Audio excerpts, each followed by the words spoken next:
Greetings all, and welcome to Dave's Craft Room. I'm Dave, and on today's video, we are going to be doing foundation paper piecing the house down. I have here my thick tome of quilt blocks. This is my book of 1,000 blocks, a collection of quilt blocks from today's top designers. I've used this before in a video, and now we're using it again. And today, I want to make a sampler quilt that features the foundation paper piecing section. This book has 4 sections based on the technique used in the blocks. Today, we're going to live in the foundation pieced section. I already selected out 15.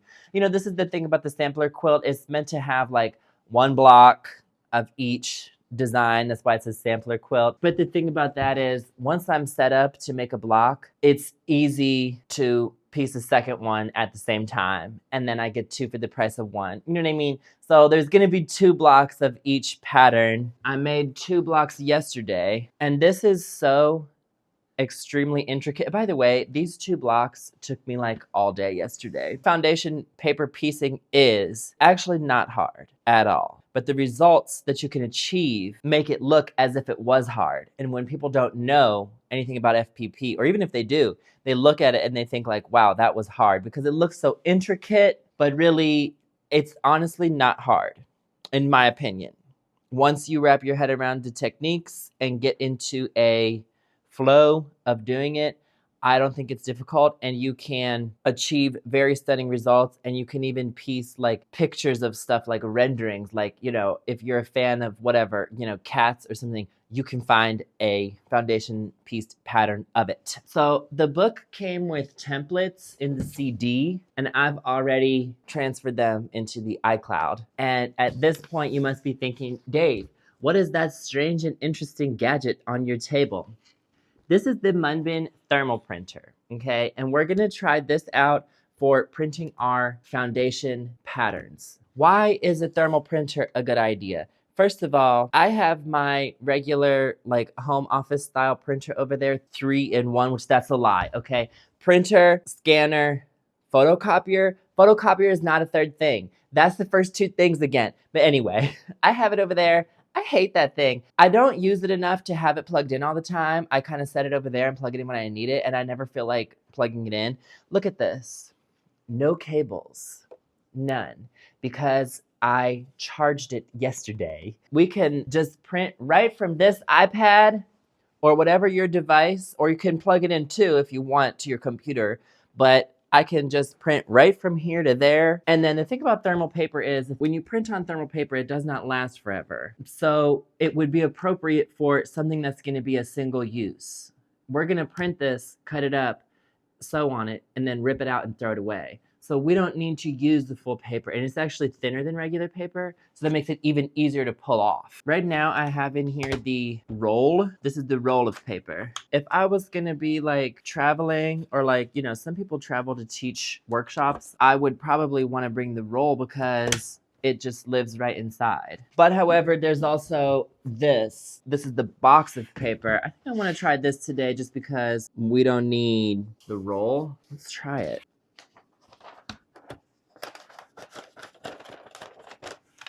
I don't know if I did that right. So when I make my quilt, in all honesty, I'm not 100% sure yet how I'm going to put the quilt together as to whether I'm going to use sashing or not. I tend to not use sashing as much, and that's just because I like when the blocks kind of just like run right into each other. But however, I somehow feel like today it might be a good idea to use sashing, so we'll get it on the design wall and we'll see. We'll decide later. Connect device. Look, now she knows exactly what her name is because it popped right up. Let's do it. Let's print our first one. And so, oh, here we go. Page 347. Okay, I want to print just this page. We need the template 4 times. I'm doing it twice. I need it 8 times. Press print. Now I only want 1 page of the document, and the page I want is number 13. Oh my gosh, it's working.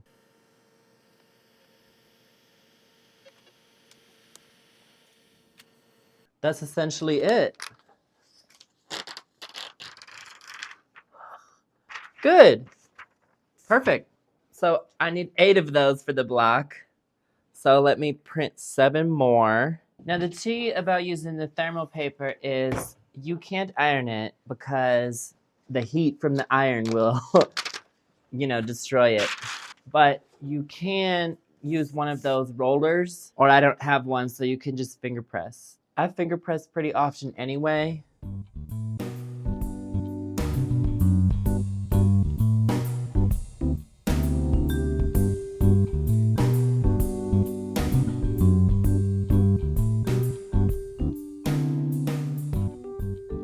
So at this point, let's just address the elephant in the room. I did go to the barbershop this week and get a really bad haircut. I call this haircut the a little bit off the top. She gave me the chopped Tina. It's too short. I didn't mean to get it this short. And unfortunately, when you're sitting in the barber chair, there's no way to tell them to do it a different way.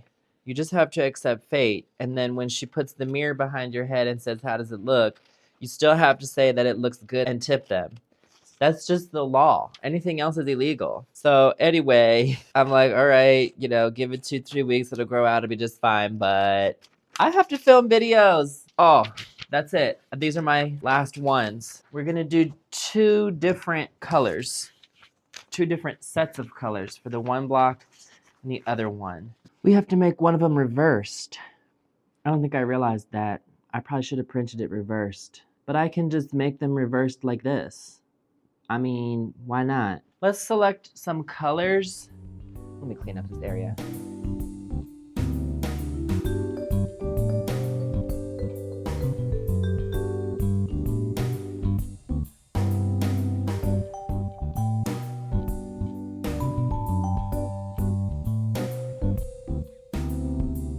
All right, I got my colors. Let's switch to the top-down view so we can actually get to the piecing.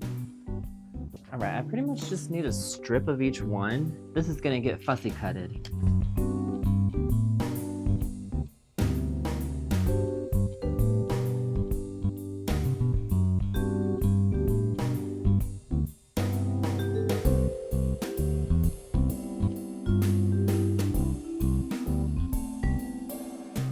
So this is the tea. There's lots of tips and tricks out there that I don't follow just because I've done this so much that I've developed my own way of doing it that's faster for me. I'm not sitting here with the add-a-quarter ruler. I just eyeball 1/4 of an inch. Let's take this. I just hold it in place. And this kind of just need to make sure, wait, number 2 is here. That it's good. And now we're gonna sew these up. Good. Now, see this here? I just literally cut that with a scissor. I do not feel the need to measure it. It doesn't have to be perfect. And I just cut that bulk off. I really don't find it necessary to be perfect. I can pretty much eyeball 1/4 of an inch. And then, now I'm gonna finger press that. Get our next piece. 3 goes over here.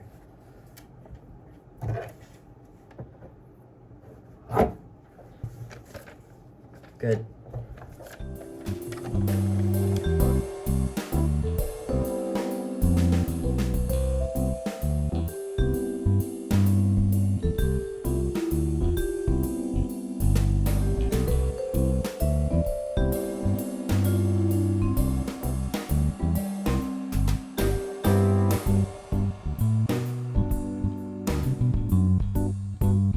Good. Perfect. This is what is going on so far. Now, at this point, let's just kind of barrel through this and get these done. Once each one is done, then we can iron it. Once we don't need the actual pattern anymore, we can iron it.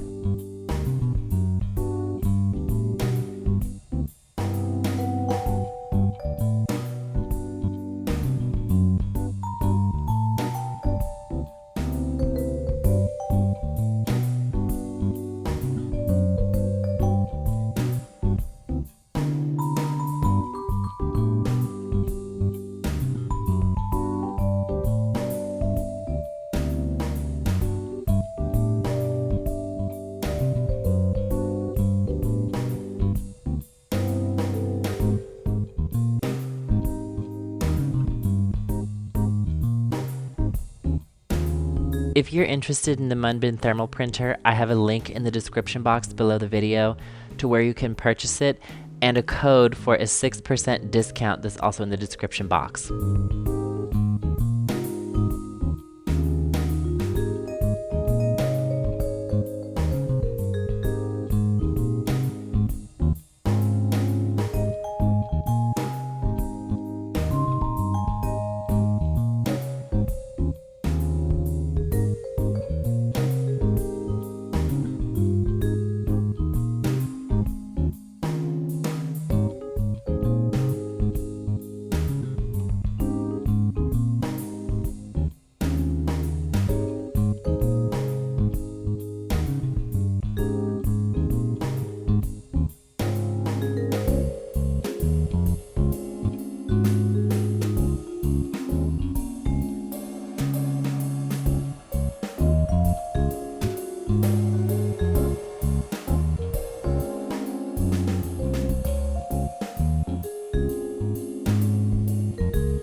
I only made one of these, and so I'm gonna put something else for the other block, you know what I mean? Because I was supposed to have 2 of each block.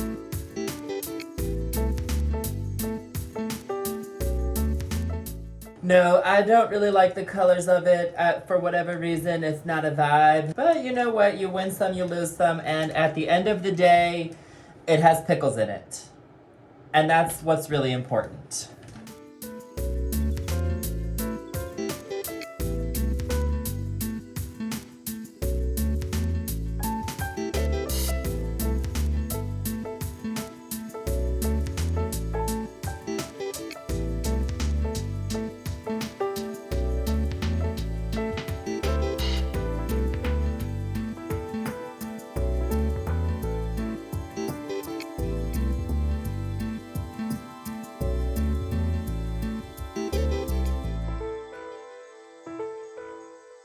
Oh my gosh, we're gonna have a burger pizza.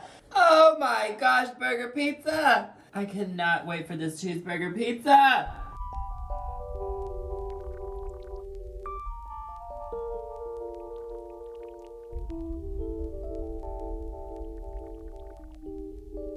Oh my gosh, I'm obsessed with pizza burger. No, burger pizza.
Pizza cheeseburger.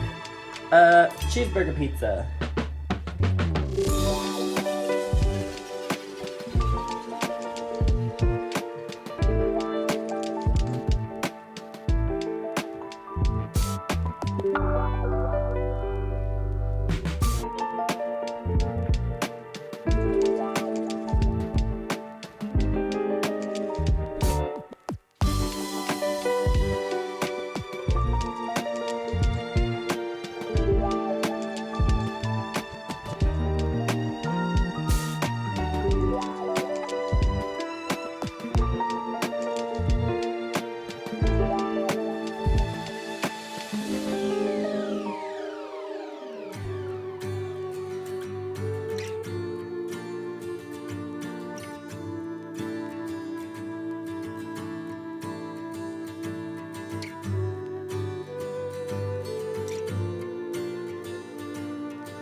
All right, so I have finished piecing all 30 blocks. The thing is that before I show you all the blocks, I need to do some more embellishing on them to make them extra stunning and special. So I'm just gonna do some applique of random stuff. I mean, I've pulled like donuts. I feel like there's pretty much cheeseburgers in all my work. This will appear in everything until it's gone forever. And then, you know, these were the practices of the screen printing from last week's video. And just some other stuff that I've pulled, and maybe patches. And then we're gonna embellish them because I want them to be on the next level. And then I realized that I actually pretty much need to do sashing because although according to the directions, they will all come out the same, in reality, they do not all come out exactly perfectly the same size. Like, for example, this is burger pizza or pizza burger, and all you have to do is look at it and you can tell that it is smaller than the one behind it. And I don't know why, because I followed the directions, but look at that, it's only 11.5 inches. So anyway, the hack is that we're gonna hide that size difference inside the stashing by sewing on stashing a little bit bigger and then trimming the blocks with the stashing, really trimming the stashing down. And then we'll have blocks that are all the same size, and then we can sew them up. So let me get into some applique and just embellishments.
If you're new to my channel, welcome. I publish new quilting videos like this every other Tuesday. And if you like this video, please click the like button and consider subscribing to my channel.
Alright, this one I realized was the smallest, and it's about 14 inches. So I'm now gonna trim them all to 14 inches.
this is the final result. I think it turned out so stunning. I'm so proud of it.